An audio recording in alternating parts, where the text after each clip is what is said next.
Magandang araw! May ipapakita ako sa inyong isang larong Pinoy, ang pitik bulag.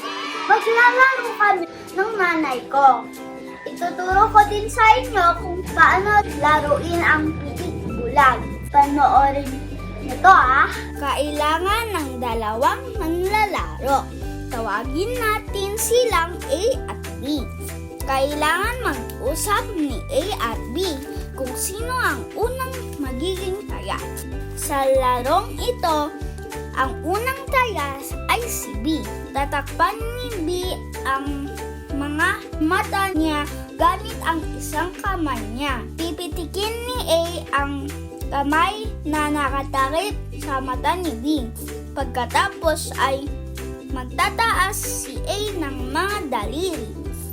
Kailangan mahulaan ni B kung ilang daliri at ano ang pattern ng mga daliring nakataas. Patuloy nilang gagawin ito hanggang sa mahulaan ni B ang dami at pattern ng mga daliri ni A. Pagkatapos nun ay si A naman ang magiging taya.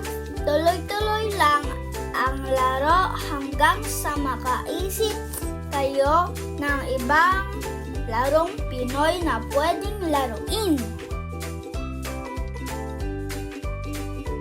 Ngayon, alam nyo na kung paano maglaro ng pitik bulag.